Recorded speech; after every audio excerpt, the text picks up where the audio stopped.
Welcome to Sociology Vibes, where we simplify challenging ideas into easy to understand insights.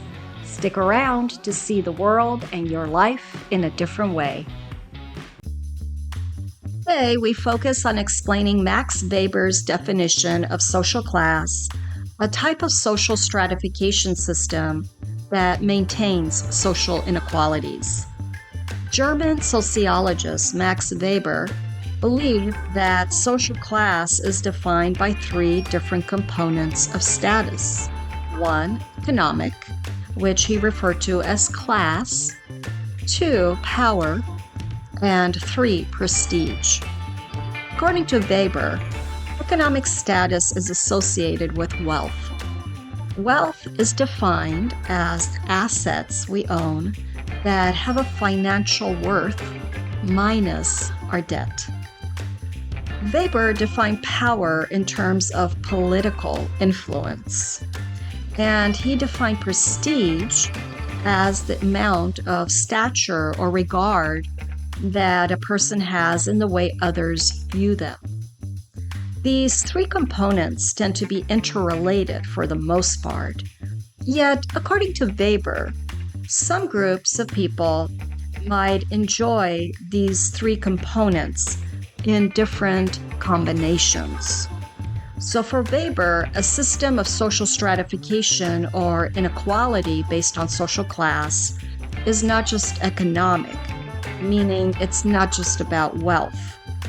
When Weber made his observations, industrialization in capitalist economies was more advanced than at the beginning of the industrialization era, in that social status was now not just about a person's wealth due to their economic standing as a capitalist.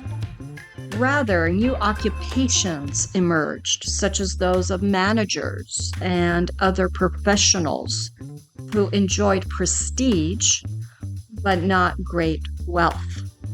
Members of the political class enjoyed immense power and also prestige, but lacked great wealth when compared to the capitalists.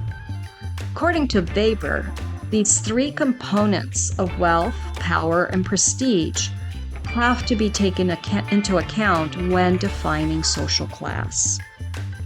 Today, sociologists still see wealth, power, and prestige as components of the social class system in American society. But today, it's even more refined because society looks quite different from what it did over 100 years ago when Weber made his observations. Today, we live in a post-industrialized society in which wealth, power, and prestige are linked much more to occupations and educational status.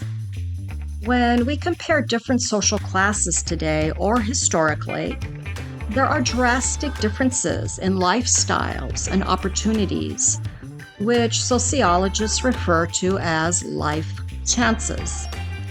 For sociologists, studying these differences in social class standing or status reveal the causes and consequences of social inequalities. It allows us to think critically about developing policies and programs to increase people's opportunities, including social mobility and equity.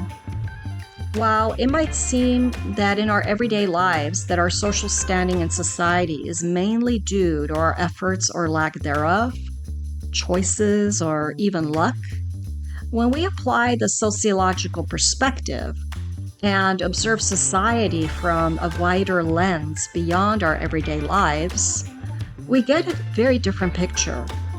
This matters because we realize the importance of being politically informed and active, engaged in our communities, and listening to diverse voices from people whose personal experiences and life chances differ from our own lives. And this makes sociology fascinating, don't you think? Thanks for watching. If you found this video interesting, give a like, subscribe, and share your thoughts in the comments. See you in the next Sociology Vibes video.